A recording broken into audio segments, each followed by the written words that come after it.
What's up, Degenerate Nation? Welcome to the Big Bets on Campus podcast presented by BetMGM. This is the conference tournament betting preview, part one. I'm your host, Stuckey, and joining me as always is Mike Calabrese, BJ Cunningham. I'm fresh back from Aruba, ready to go. I'm feeling great. Mike might take my job. Hosted Big Bets on Campus in place of me on Saturday. Thank you for that, Mike. And best bets go 8-0. Well done. How's it going, Mike? I mean, it's easy when you're fading Florida without Castleton and Gonzaga. I just, of course, regret that it wasn't a slam spot for me. I just had a regular amount of units on it. But even though, just as a pure gambler in me, 8-0 on best bets, we did a great job. I'm still pissed about the Arkansas game. I get exactly what I wanted. Alabama makes 3 3-pointers. Nick Smith Jr. goes off for 20 plus. And somehow they still don't win that game because I want to say they missed 7 or 8 straight foul shots in the second half, a bunch of front ends as well. They end up losing by a single possession. So that one burned me because I think I was on the right side. But Alabama, they're playing with fire. Not a great thing to be doing headed into conference tournament week. Yeah, well done. And it's, some of these, it's amazing how much more efficient the college basketball betting market is with each passing week. It's stunning for me to watch. Like that Gonzaga slam spot, that line gets up to 6 as, a couple of years ago, that's 4, 3.5. Iowa, I thought we were going to get like 3, 3.5, 4. It's at 6, 5.5.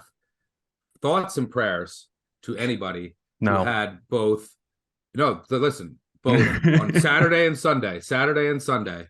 If you had Michigan State plus 5.5, lose in overtime on I'll let you talk about that comeback in a sec, BJ, on one of the craziest comebacks of all time. And then you have Wisconsin on Sunday plus 5.5, and Hunter Dickinson, first one of your best players goes out for the game, but then Hunter Dickinson hits, a bomb 3 to force overtime, and Michigan wins by 8.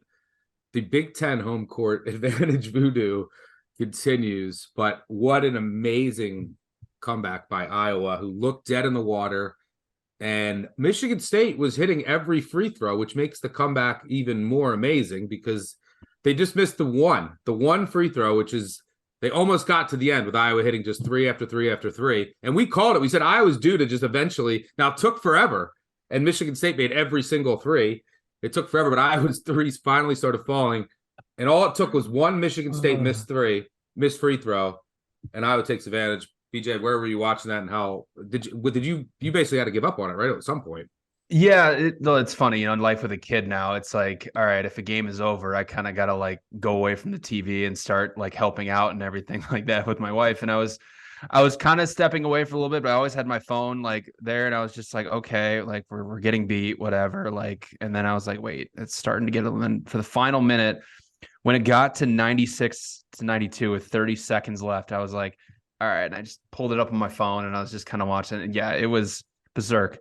Iowa made 5 threes in the final minute of the game. It was insane. And yeah, like you said, Michigan State made pretty much every free throw. In the final minute, they missed just 2 of their free throws, and Iowa just made every single shot. And of course, when you get to overtime, that's exactly, what's going to happen from there. But yeah, just unbelievable comeback from the Hawkeyes, who, as a fan, I'm probably going to bet on them to win the Big Ten tournament. But if they're a long shot, if they're hitting threes, they got a shot to win the Big Ten tournament, just like they did last year. From a strategy perspective, BJ, just real quick to jump in, because obviously this is important not only to you, but also to our audience, because you want to make sure that you're putting yourself in a situation to win.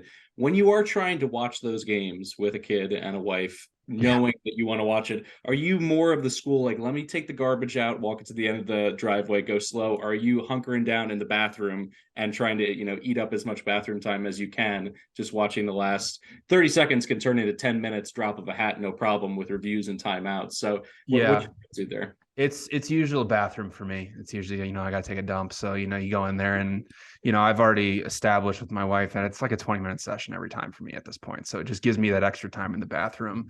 As Stuckey stated, we're not a safe driving podcast. So sometimes it'll be, I got to go to the grocery store to grab this for dinner, and then the phone comes out. So yeah, it's you find any little way you can to watch it without your wife absolutely hating you, which eventually ends up happening, but that's okay. But yeah, it's what a wild comeback that was. Yeah, yeah, I just have no words for that. Just absolutely insane from the Hawkeyes. As a kid, I remember, this is going to date me a little bit, but I had Game Gear. So there was Game Boy, and then Game Gear was like the Sega version. It was in color. And I had this thing that you put in the game slot called TV Tuner, and it would have the bunny ears to come out, and you can get like 3 or 4 channels. And at the time, I would watch like college football games and stuff like that, like in my room on it. And I always had this dream that I could be in the bathroom, I could be at the grocery store. I didn't know I'd be running away from my family actively, but yeah, Right. it's a great time to be alive. You can catch essentially all the action, Right. never miss anything. Exactly. All right, let's get into, well, let's kind of map out what this episode and the next couple of weeks are going to look like. We're going to preview every conference tournament, and they're actually starting. There's one that starts today. We're going to talk about that in just a second. We'll recap the week that was. If you have any rants, go ahead. Any just one thing you took away from the weekend, then we'll get right into it. We have 4 conference tournaments that are going to start over the next 2 days. We'll talk about all 4 from a futures perspective, and then, midweek on Wednesday, you have the 3-man weave. We're going to pick up the midweek episode. They'll talk about the conference tournaments that are going to start Wednesday and Thursday, give out some plays. We'll talk about tonight if we have a play that we want to mention. Then, Friday, we'll do our normal, Thursday night, we'll do our normal weekend preview. We'll mention some spots that we like, but we'll also talk about a couple of the conference tournaments that start, and then repeat that process. Then next week, there's going to be a ton of conference tournaments that start. So we're going to break up all those episodes. I'll host them all on Sunday. It's a crazy day for me. I do like 10 hours of podcasting. Everyone will take a conference, and we'll put out a bunch of episodes to cover all the conference tournaments. So more on that later in the week for the exact details. But for now, we're going to cover the 4 conference tournaments to start in the next 2 days. But first, weekend takeaways, any rants? I'll say, look, Kentucky looked really good against Auburn. They're dangerous. They have a lot of talent. They're starting to figure out their rotation. I was really impressed with what I saw from them, and they might be getting hot at the right time. And rant, I'll rant on myself. I had a bad number I had a bet something early. I was out on Friday night. I took New Mexico +2, and I pushed on the San Diego State shot, which sucked. But other than that, it was a small winning weekend. Fresno State, by the way. I hate Fresno State. I had them against Nevada again. They are covering, in the last minute. They miss every shot again. And then they're down 4. I have them +3.5. They're down 4 with the 12 seconds to go. They decide not to foul. Like, come on. Like, and the amount of underdogs that I have that foul down 9 with like 3 seconds, and they don't foul down 4 to give me another shot at a 3. So that was annoying. But it's all good vibes from here on out. Indiana, huge win. That was one of the biggest wins of the weekend. Hood-Schifino was amazing. Purdue's kind of trending down. I think Indiana is trending up. Happy with that future. And Creighton with a concerning loss on the road to Villanova. But Villanova will be an interesting potential long shot. We'll talk about them. They get a lot of respect in the market, so I'm not sure if they'll have any value. But another interesting weekend of parity across college basketball. Mike, let me throw it to you. Any rants or takeaways from the weekend that you want to mention?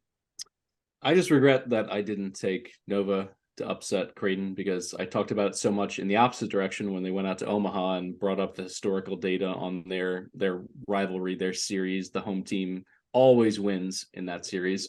But in terms of another takeaway, a couple of weeks ago, we talked about Kansas. I think we all agree we wrote off Kansas a little too soon, but we also wrote off Tennessee, and I think for good reason, in terms of actually winning the national championship. I am this close to writing off Arizona to win it all. This trip to LA, where they play USC and UCLA in, I think it's a Thursday, Saturday, or Thursday, Sunday, back to back.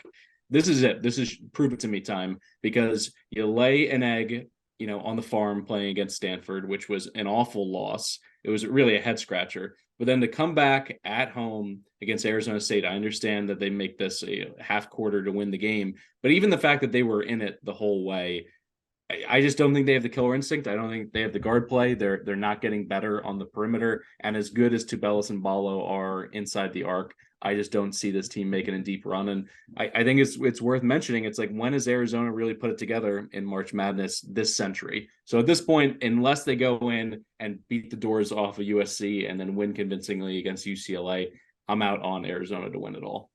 Yeah, I don't trust their guards either. By the way, amazing shot by Blackshear off the wrong foot. But if you're Arizona, you got to miss that second free throw. There was like 1.5. What was there? 1.5 seconds left, and you missed the first. Right? If you make the first, you may try to make the second.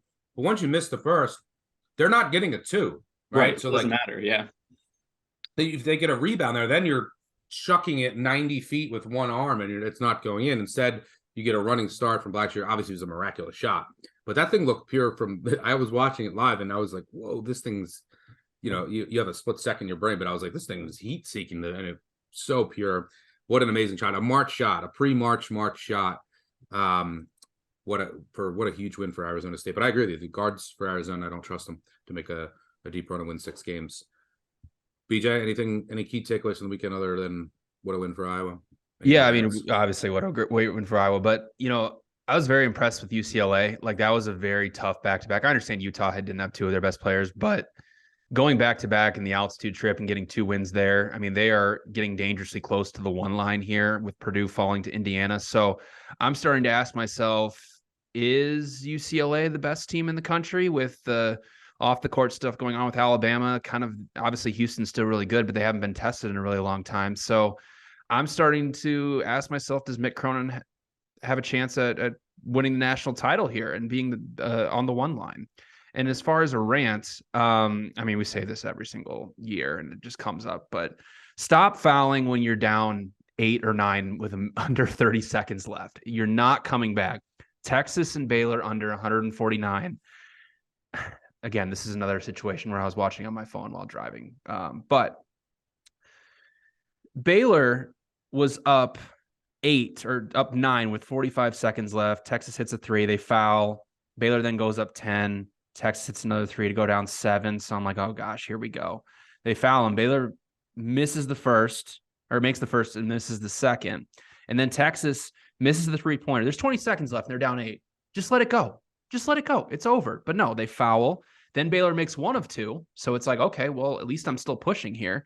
Texas comes down. They turn the ball over with 11 seconds left. And then they still foul Baylor again. And so Baylor goes line, makes 2, and Texas makes a layup. And you have your over. Stop fouling down when you're not coming back over 2 possessions and under 30 seconds left. Please, for the love of God, it ruins everything. So that's my one big rant of the week. I'll go in and piggyback on that UCLA point that you just made, by the way. Colorado, one of the best 2-point defenses in the Pac-12. So it wasn't a great matchup, and situationally, certainly not a good matchup for UCLA. Not only did they get the win, but they shot 1 for 14 from 3. And this is something we'll talk about more as we get towards March Madness. Can you win without making threes in modern college basketball? UCLA, obviously, they can. But I think that just proves it that, some people may look at it as, oh, it was a bad shooting night and they flirted with being upset. I look at it from a positive standpoint, seeing that they don't need those balls to drop. And if they do hit those trays, I think they're going to be borderline unbeatable, particularly if they end up on the 1 line. Yeah, the mid-range Mystics. Yeah, they got the great coach, 2 seniors who've been to a Final Four before. They look like they're definitely going to be a tough out come tournament time. Yeah, let's move on. Let's just move right into the conference tournaments. Let's start with the Atlantic Sun. The Atlantic Sun, 10 of the top 14 teams qualified. It starts tonight, then it'll resume tomorrow, and then Thursday, and then Sunday will be the championship. The games are played at the higher seeds. They do reseed before the semifinals. Liberty is the favorite, minus 230-ish. My true odds, what it's worth, around minus 200. So I don't see any value in Liberty, although they're clearly the best team in the conference. Very well coached with their pack line defense. Darius McGee is a flamethrower, can go for 40 or 50 any night. But the reason they're not the 1 seed is because Kennesaw State beat them. They have the tiebreaker. Kennesaw State's plus 300. I make them around plus 370. Amazing season for Kennesaw State and Abdur Rahim, who's turned around that program from, I think, 2 wins a couple years ago in his first season. Why that's important, why Kennesaw State's the 1 seed, because if Bellarmine or Queens wins this, they're not eligible. The dumbest rule in all of college sports. And this is what happened last year. Mm-hmm. Bellarmine won it, and then the Jacksonville State ended up going because they won the regular season. They had a tie. I think they won more games than Liberty. There was 2 1 seeds with the divisions, which is different this year. But Queens and Bellarmine are not eligible, and both Bellarmine's their offense is I can't see them really winning it. They're the defending champs, but they might play Liberty in the second round. And they upset them last year in the tournament, but then they lost Penn and Fleming off last year's team, and their offense is nowhere near as good. And they still can't play defense. Stetson's offense, Queen's offenses are really scary, but neither play defense. So interesting tournament. Is Liberty ripe for the picking? Is there a long shot to look at here? BJ, you had the task of looking into the Atlantic Sun. Yeah. What do you got? I'll be honest. I'm not. I mean, there's no way. Even with these conference tournaments, there's no way I'm playing anybody, longer than -200 to win some of these tournaments, unless it's a very short tournament. They're at home, and you can see a scenario where they have a very easy path, and they can eventually get to the final, and you can say, all right, they're going to be more than -200. So that's the only argument I would make for Liberty here. But again, they're not going to be on their home floor for the title game. So playing them at -230, I agree with you, is not the play here. I actually do like a long shot. And you can find them at 100 to 1 out there. Queens, they're not going to be able to make the NCAA tournament.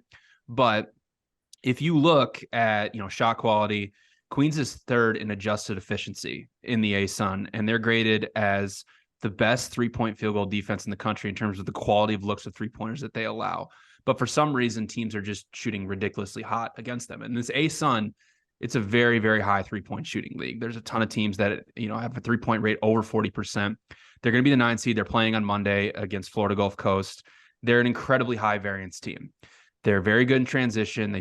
Queens shoots a ton of 3-pointers, but they're 24th in the country in points per possession allowed in half-court sets. And if you look around the ASUN with teams like Liberty and Stetson, they tend to play slower and play in the half-court quite a bit. Plus, if they can get by Florida Gulf Coast in this first game, they're going to play Kennesaw State in their next matchup. They just beat Kennesaw State at their home floor 2 weeks ago. And if you look throughout Queen's schedule, they've had a lot of late game variance that's been incredibly unlucky. They went 7-11 in conference play. 10 of those 11 losses came by 10 points or less. So at 100 to 1 for what shot quality has graded as the 3rd best team in the conference, who is incredibly high variance. I love the upside from Queens. I understand they can't make the NCAA tournament, but like you mentioned, Stuckey, they're still motivated. If you saw what happened with Bellarmine last year, you cannot tell me those kids did not care about winning their conference tournament. So at 100 to 1, I think it's a fantastic price on a team that, if they can get hot, has a tremendous offense, who has shown that they can upset the top seeds in this tournament or in this conference. So Queens at 100 to 1 for me is where I'm going with the ASUN. Yeah, I don't hate that. I mean, look, they have 2 awesome guards in Kenny Dye and AJ McHugh, are capable of going for 30 plus on any given night. So when you have that, and there is a lot of 3-point variance, and Queens takes a ton of threes. They play no defense whatsoever. Like, they're gonna have to win shootouts. The game against Florida Gulf Coast, I think they're a 2 3-point favorite. The game they played earlier this year at home, there was like 84-82. Like that, those are the type of games that they play. But, and that they face up against. They have the athleticism to go up against Kennesaw State. They'll throw a press out there, which Kennesaw State has struggled with. Liberty beat them twice to end the year, and Liberty plays a pack line defense. And they have the guards that can get hot from the outside. I definitely don't hate it. And look, Liberty takes a ton of threes too. They're top. I think they're 3rd nationally in 3-point attempt rate. So a lot of variance there. So yeah, I don't hate Queens being this year's Bellarmine, because I don't think Bellarmine has a shot this year with their offense. So yeah, I don't hate it. I don't see any value in the top 2 seeds here. So if you want to take a long shot, I think Queens is the way to go with that backcourt. Let's transition to the Patriot League. I know you're excited, Mike, to talk the Patriot League. This starts Tuesday, tomorrow, February 28th. Then Thursday, March 2nd. Then Sunday, March 5th is the semis. Then Wednesday, March 8th. So a lot of breaks in between here, unlike some other conferences. Every game will be played at the higher seeds. Colgate, back-to-back champions, are -220-ish. This has been a chalky conference tournament historically. I think the first tournament was in 1991. The top 2 seeds have won it in 29 of 32 seasons. The only exceptions were 2020, Boston was the 3 seed, COVID year. 2016 or 2015, Lafayette was the 4 seed. The only like crazy upset was 2016, Holy Cross is the number 9 seed. Otherwise, it's been like top 1 or 2 seeds basically every year for 30 years. Navy is 2 seed plus 270 ish. As always, make sure you shop around when you're betting conference tournament odds because you can find quite a bit of difference, and every cent matters. But you can find plus 300 here, plus 350 there. Make sure you shop around and have a bunch of outs. So Colgate clearly the favorite. I have them like 85% to make the final, and so it's a pretty easy path for them. Mike, let me throw it to you. I know you dug into your beloved Patriot League. What do you see in there? Any upsets? Is this Colgate's to lose? Is it lay the chalks? Is it stay away? What's the breakdown here? This is a coronation for Colgate. At minus 220, I think there's still value, shockingly, because they're going to play at home. They're going to not have to play those back-to-back-to-backs like other conference tournaments.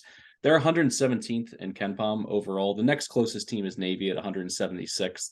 They're 54th overall in KenPom offense, but when you dig into their numbers, they're first nationally in effective field goal percentage at 58%, first in three-point percentage. And then you look at how they perform at home. They're 11-2 this year straight up at home, and it's a bad year for them. They're 34-4 at home since 2020.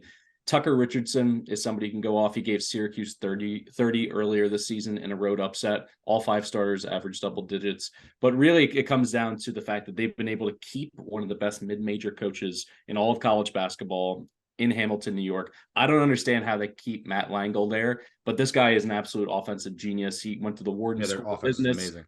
I mean, he went to play to Penn Business School, like just an incredible coach, 3-time Patriot League Coach of the Year. He's probably going to hit number 4 this year. Perfect system. And then when you look at what they've done against their main competition, they swept Navy, they swept Army, they swept Lehigh. So other than a fluky loss at American, where they shot 41%, they've basically been unbeatable in Patriot League play. So when I look down the board, like, there's reasons to like Navy. I mean, they started 8-10 straight up, and then they turned it around, went 10-2. They nearly upset Colgate in Naptown, at the end of the season. They're tops in Patriot League play in points per game defense, field goal percentage defense, turnover margin.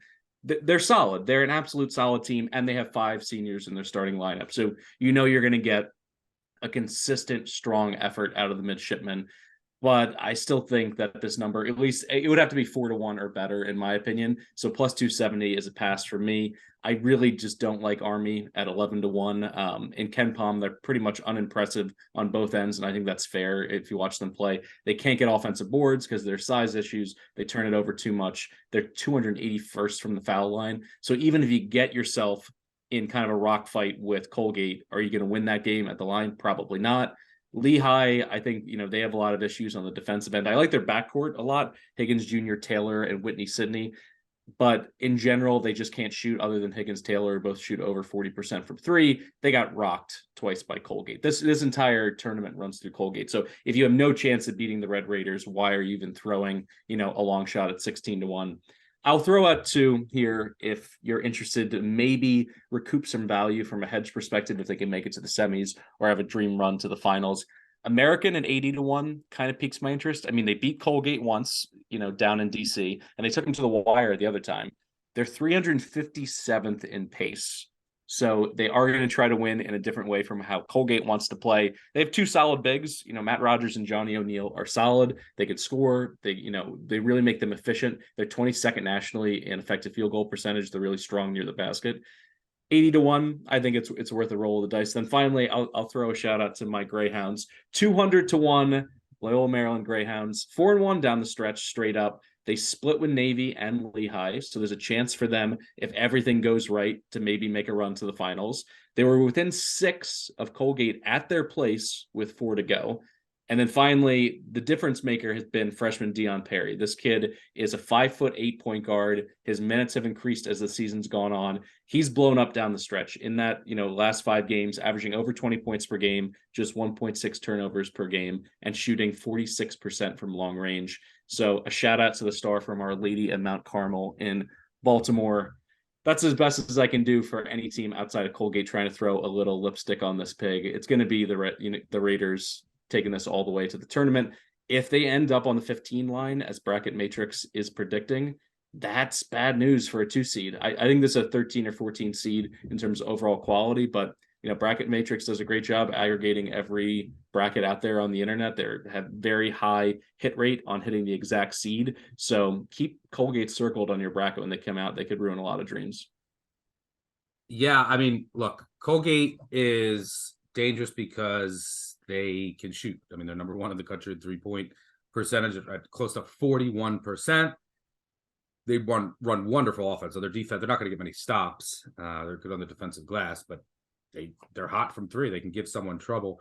I'm going to make a case for Navy, and not to bet them as a future. I don't think there's any value in the number at a plus 270. I agree. I would need like 4 or 5 to 1 to bet them, because I think if you go money line rollover projected spreads here, if Colgate gets to the final, a money line rollover, you're looking at, and to keep this in mind, if you want to do this math, sometimes there's more value in the potential money line rollover than the actual future.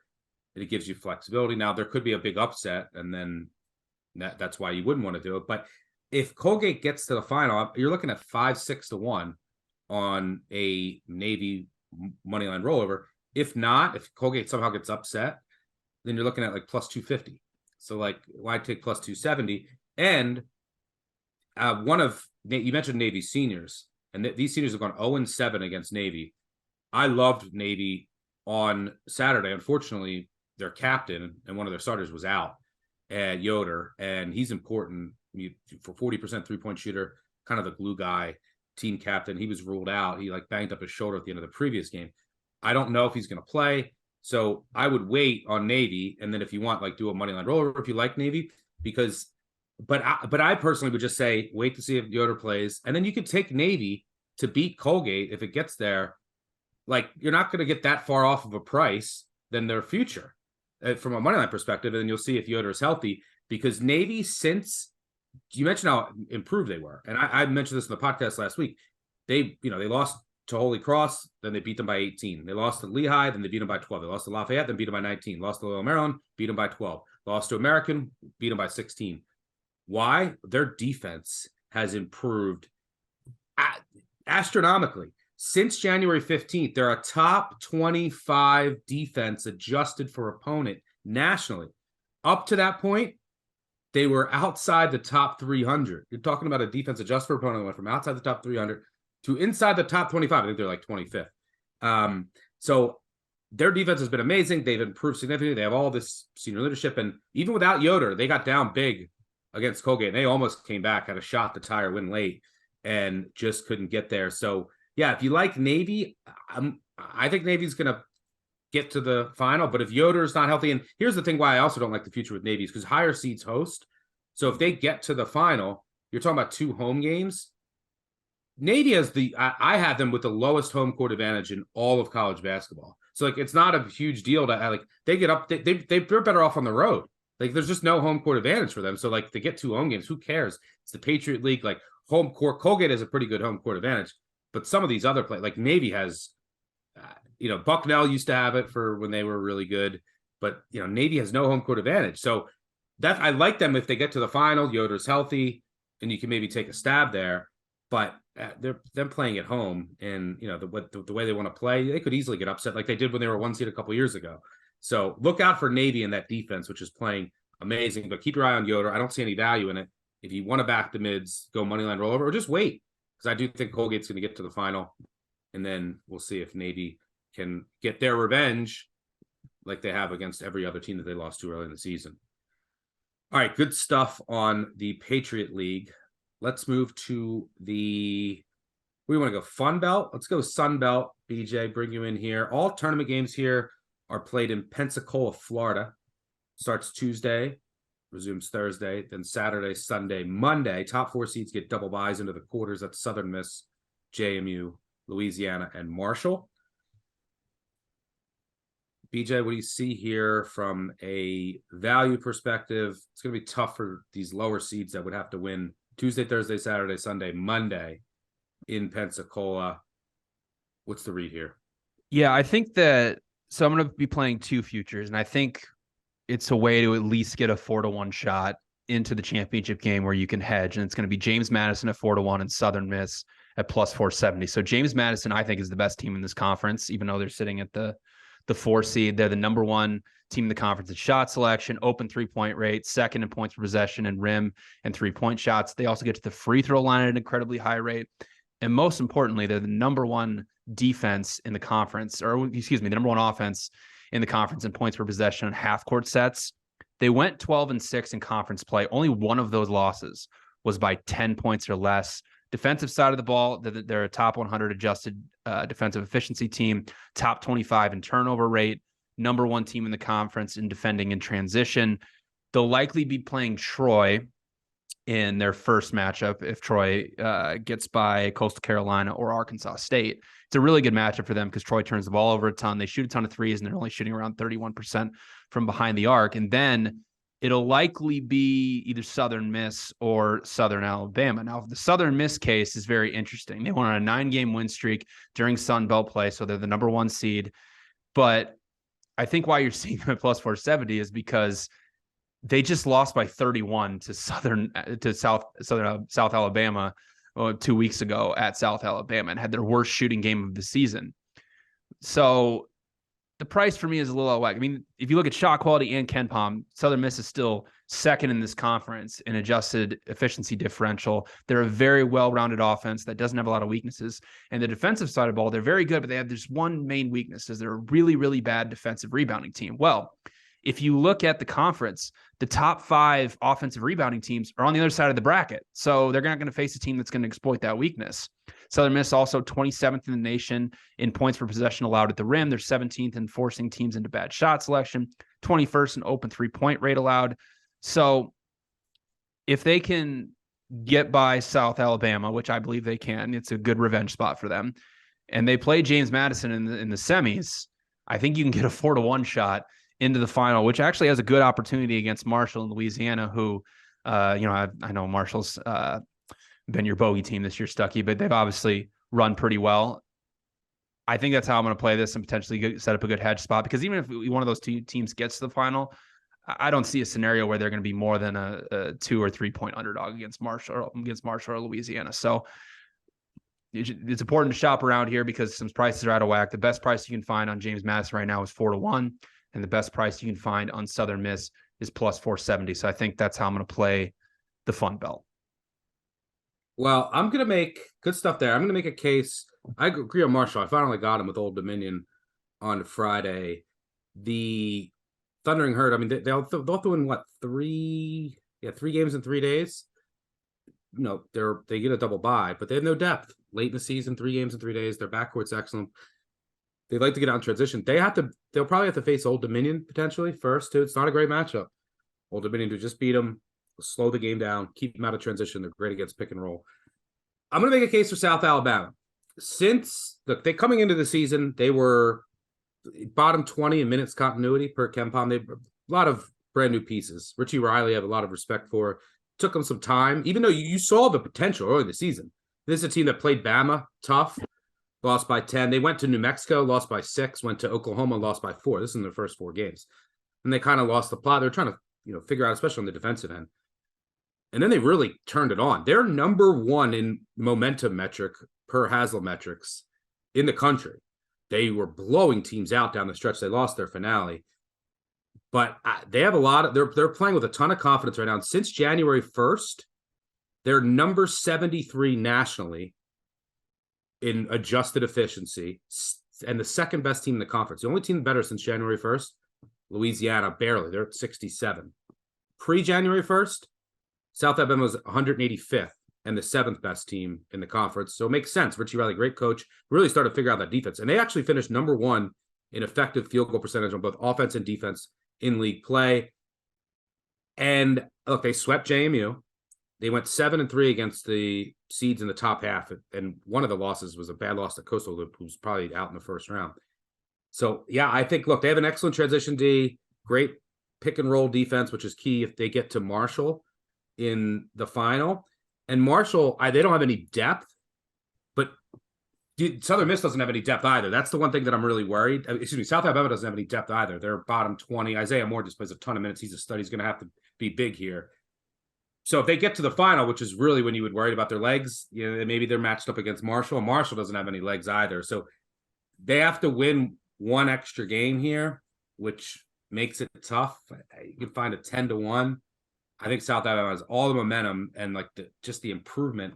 I don't think is necessarily being priced into the market, but the path definitely won't be easy. But the Fun Belt, worth a shot. I'm going to go with the Jags. Mike, you got anything on the Fun Belt? I like D'Antoni in general. I like the program he runs. I like the system. When they made their run to the tournament, I'm trying to remember who they upset in March Madness. But they were a 4 seed in that Conference USA tournament before winning the automatic bid. So he's not someone who necessarily goes wire to wire in the regular season. It's a team that can get hot. I love their guard play, Taylor and Kinsey. I agree with your notes on their overall depth and how that impacts them in the conference tournament bracket layout, the way that they have it, playing those back-to-back games. But in general, I think Marshall would probably be my play here out of the Sun Belt. Yeah, they beat Wichita State in 2019. That was Elmore West. I love that team. They were fun, and then they lost to, I think they played West Virginia in the second round, which is then they got blown out, but a fun interstate rivalry. All right, let's go into our final conference tournament of the episode. Let's talk some Horizon. Now, we mentioned earlier that the Patriot League has been historically very, very chalky since its inception in 1991. Not the case with the Horizon League. Horizon League has seen quite a bit of chaos.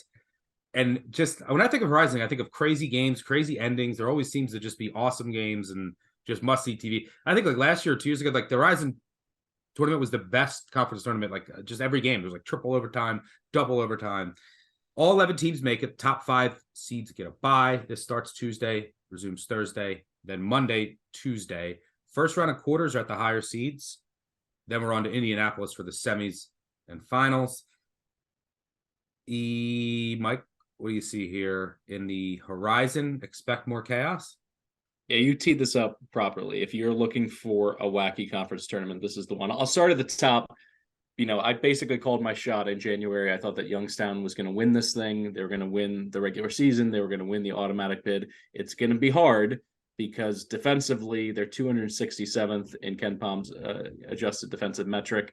But offensively, this team can really cook. 82 points per game. They got 4 starters averaging over 13 points per game. They're one of, I want to say, 6 teams in the entire country that can claim that. Dwayne Cohill is incredible. 18 and 5 per game on 46.2% shooting from long range. As a team, they're 6th in shooting efficiency.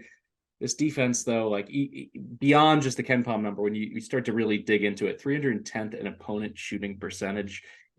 So they could win this thing going away. They could score 80, 90 points in every game and comfortably win. They could also lose in their very first game because when you look at how they performed against the top of the Horizon League, it's wide open. They split against Milwaukee. They split against Cleveland State, and they split against Northern Kentucky, although the one loss was an overtime loss.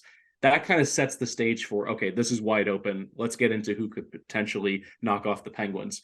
Both Cleveland State and Northern Kentucky in the 3 and 4. Wait, but before you keep going, Mike, just to set the stage down, Youngstown is the favorite. They're, but I mean, depending on the book, but like plus 175-ish. Then you have Northern Kentucky, Cleveland State next, 4-1. Wright State next, 6-7-1. Then Milwaukee 10-1. Detroit 18-1. And then you're kind of down into some longer shots. But go ahead. Yeah, so you're going to want to shop around for the best number. It's as low as plus 330 on Cleveland State, and Northern Kentucky as high as 4-1. So you want to make sure you get the best there. Neither of these teams wow you, Cleveland State or Northern Kentucky, on the offensive end. Cleveland State awful from long range, which doesn't sound great if you get in a shootout with Youngstown State. They rely a ton on Tristan Inaruna. He's a really strong big for the Netherlands. He's averaging 15 and almost 7 rebounds per game. As a team, they're far and away the best offensive rebounding team in the Horizon, which is critical because not being able to pump in shots from 3-point range, you want to get second chance opportunities.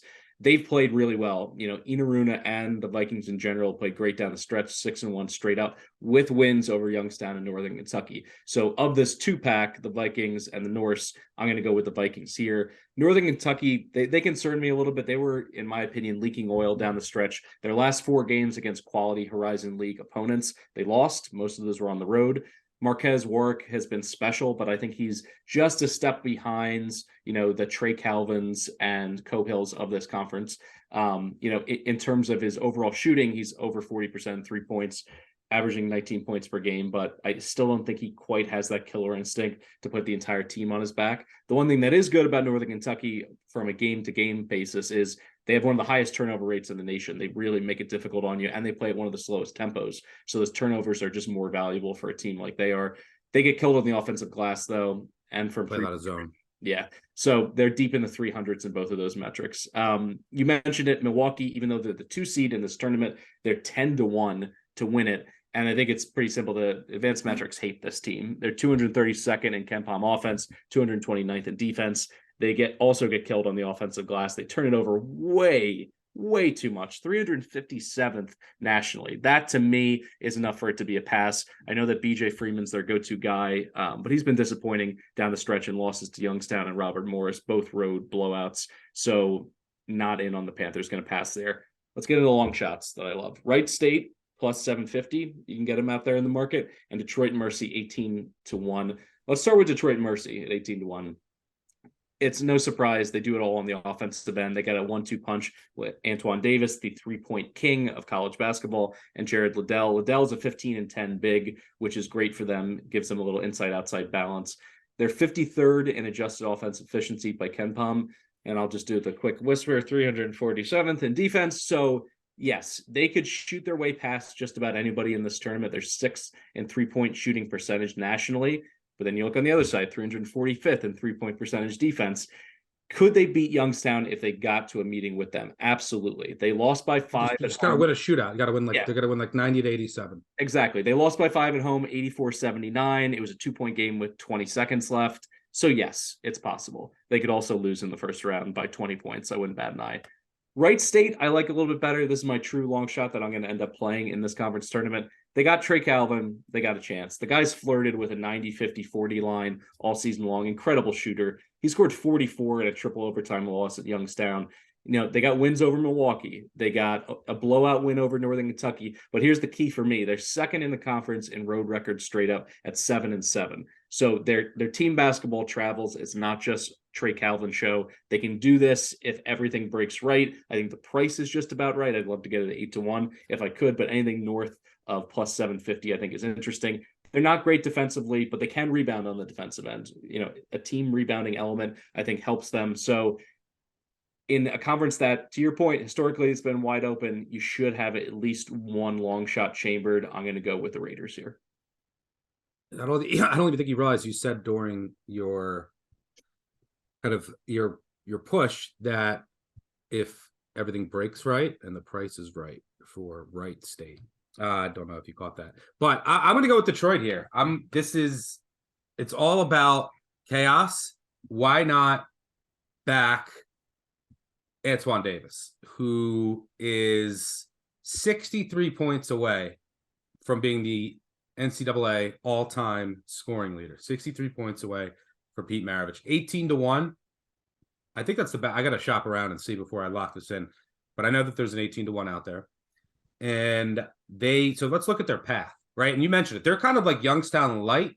You have like Cohill, but their offense this is a top 80 offense, no defense, sort of like Youngstown State. Youngstown State just like a step above. But you mentioned it. They could beat Youngstown in just a complete shootout. Just 2 teams that play no defense. It'll look like an NBA game, maybe a regular season game. But so they first get Fort Wayne, who they swept during the regular season. And then we get Youngstown, who I think that they could win in a shootout. You're talking about an 18-1 shot. Then you're in Indy.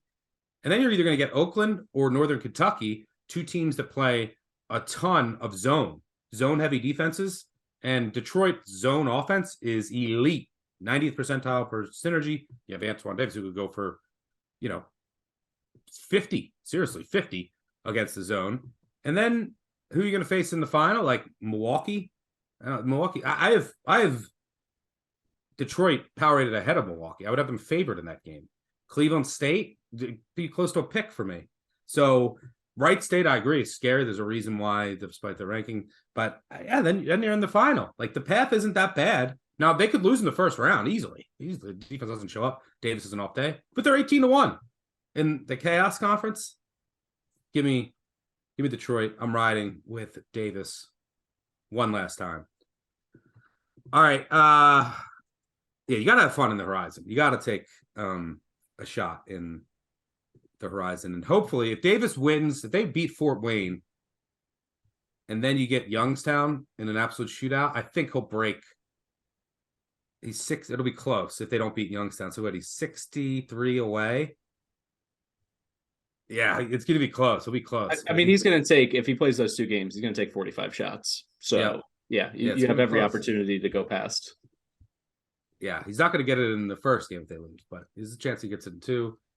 And yeah, that Youngstown Detroit game would be must-see TV. Total, I don't know, 168, something like that. I'm going over, just auto over on that one. There's now, like, they could come out. Now the thing is with Detroit, and the thing with Youngstown too, is like their defense is bad.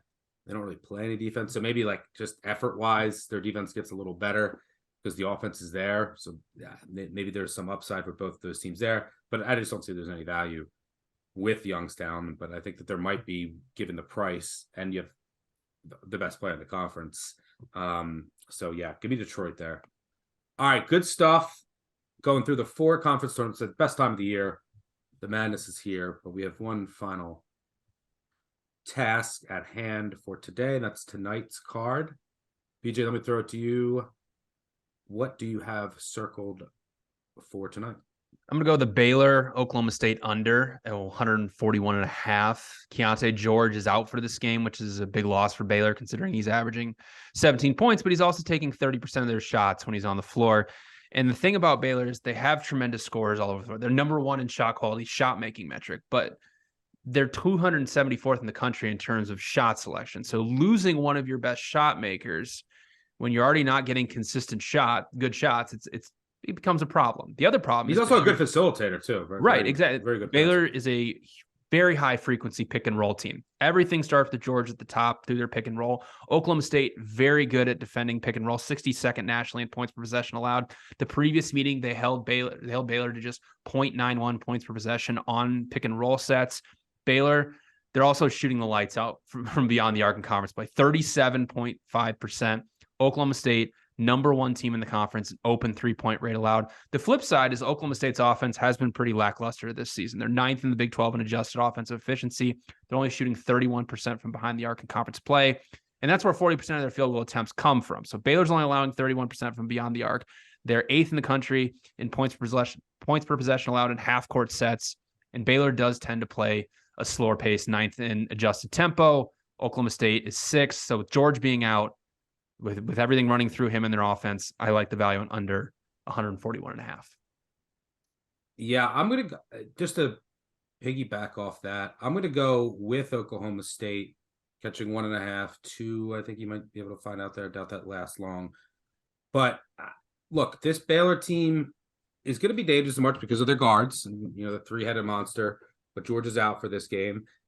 But you look at what they've done on the road, right? They lost by double digits to Kansas State. They lost by double digits to Kansas. They beat TCU in a game that TCU was severely shorthanded and had a chance to still win that game.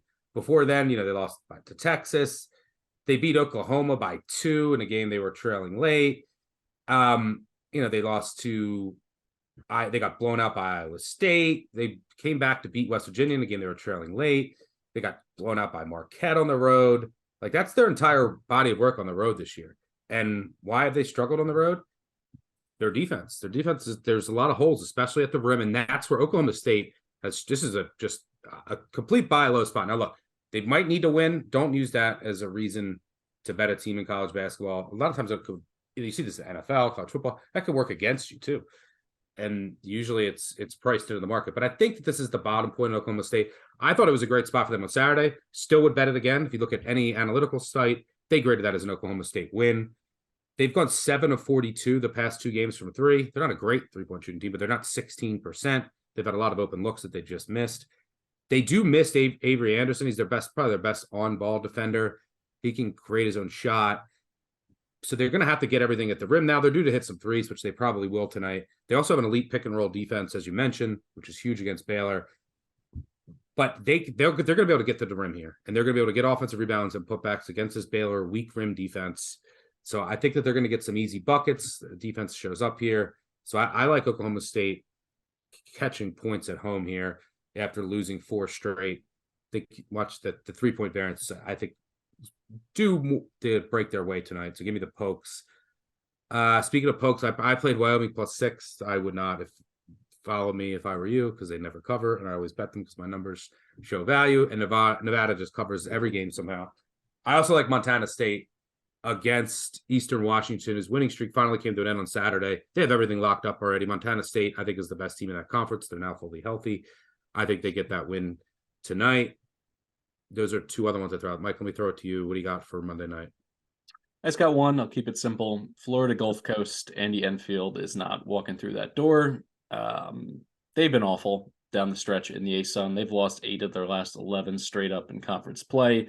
Playing against a Queens team that I think is going to make noise in this conference tournament. The fact that they're only laying 1.5 points, it's kind of a weird situational play because they're playing at Kennesaw, a neutral floor within the conference. But the last time Queens took the floor at Kennesaw, they upset the Owls. So I'm going to go ahead with the much better backcourt. I love Kenny Dye. I love AJ McKee. These guys could go for 60 total in this game. I think that they have a future in this tournament. I think FGCU is looking to shut it down. So the fact is, if it's below a single possession in terms of the spread, I would go ahead and hammer this one on the Royals. Queens and Florida Gulf Coast are playing at Kennesaw, and then North Florida and Bellarmine are playing at Liberty. If you look at the bracket, at the semifinals, they reset it, and they say you play at the highest remaining seed. So if Queens or Florida Gulf Coast wins, they're going to play Kennesaw at Kennesaw. So that's why they're basically just playing at whatever the higher seeds floor is for these first 2 round matchups. But the other matchups would be Stetson is going to host Lipscomb, and then Eastern Kentucky is going to host North Alabama. And then after the quarterfinals, then it resets to the highest remaining seed. Bizarre. All right. Weird. All right. Good catch there, though. I didn't have that down. So I'm glad that we looked at that. But good stuff all around, boys. We will be back later in the week. Hopefully some more winners. Thanks to both of you for joining me. As always, thanks to everyone for listening. Thanks to our audio and video team on the back end. Make sure you subscribe, unsubscribe, subscribe, tell a friend, tell an enemy, leave a review. Later this week, we're going to pick the best review.